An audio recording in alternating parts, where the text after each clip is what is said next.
Hello, welcome to New Nation, new episode talking with foreign friends. Today we are going to talking with our friends who is working with multi-faith neighbor networks, MFNN.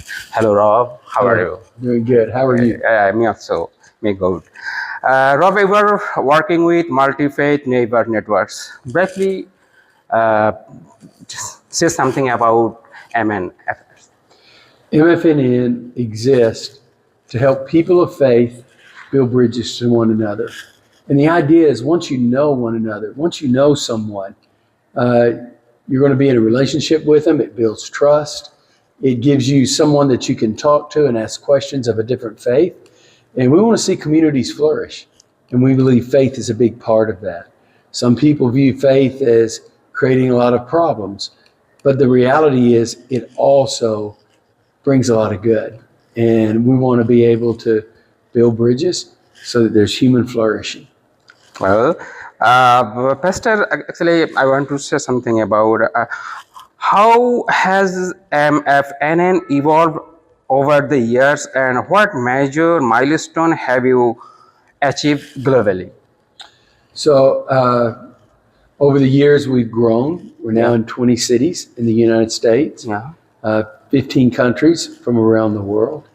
And I would say we've had many milestones. I think number one, us just learning how to do the retreat and having had clerics whose congregates make up, six, 700,000 people. That's exciting to have that kind of impact. So I think that's a positive thing and a milestone.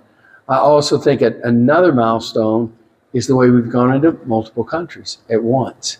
And it's not just one or two places where maybe I'm interested, but we're being asked from ambassadors and diplomats that are hearing from it.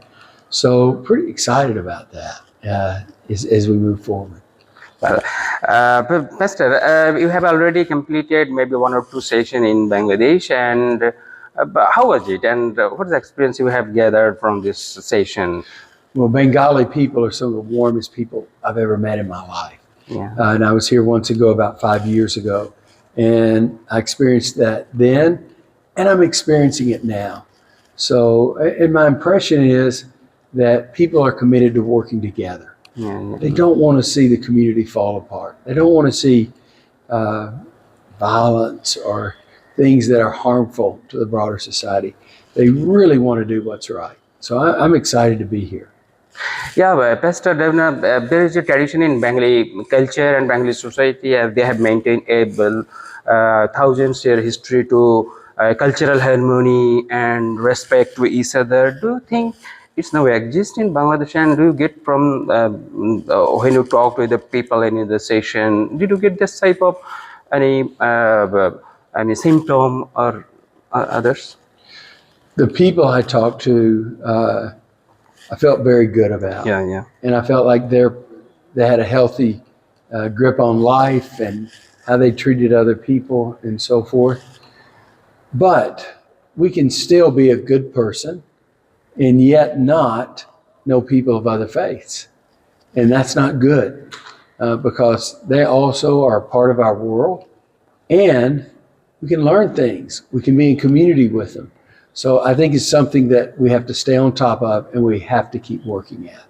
Excellent, Pastor. Pastor, is it ever necessary or even strategic to form alliance that exclude the majority faith in the given region? If so, what was circumstances?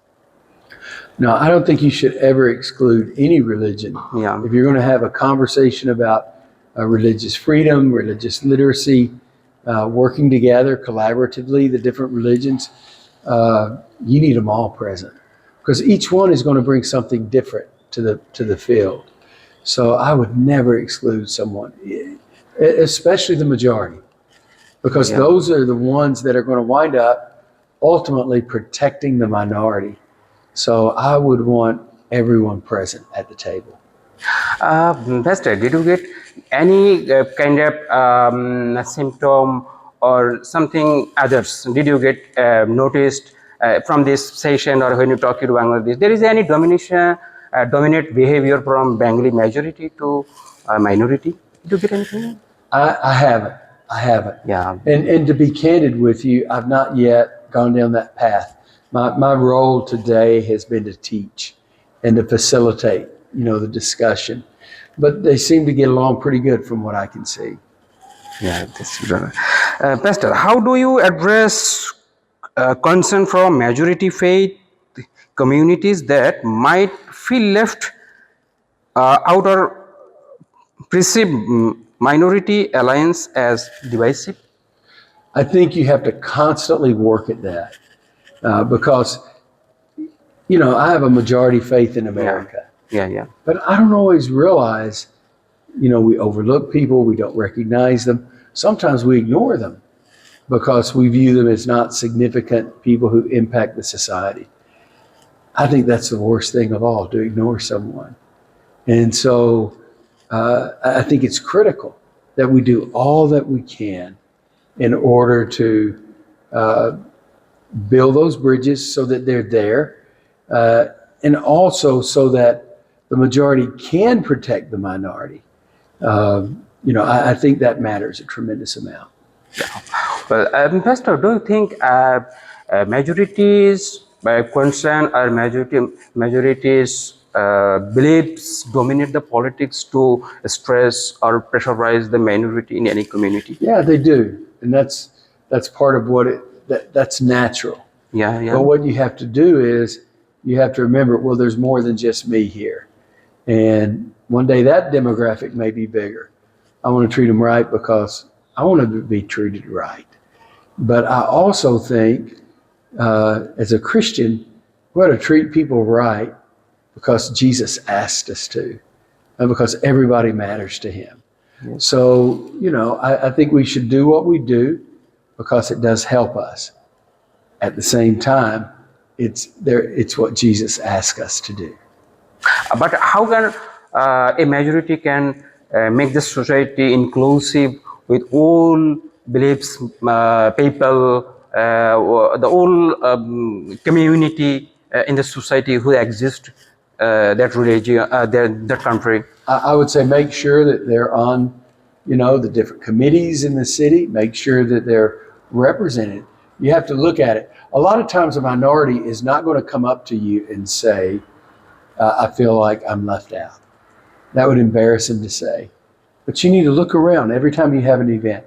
Are there people that have a different faith than me that are present? And then how can I make them more welcome?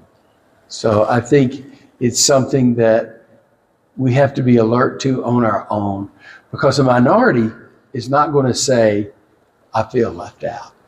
We need to watch out for them. Yeah, well, thank you so much, Pastor, from our media outlet New Nation.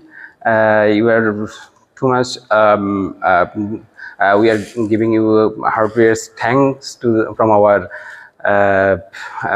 media outlet. Thank you so much. Thank you. So yeah, God bless you. yeah.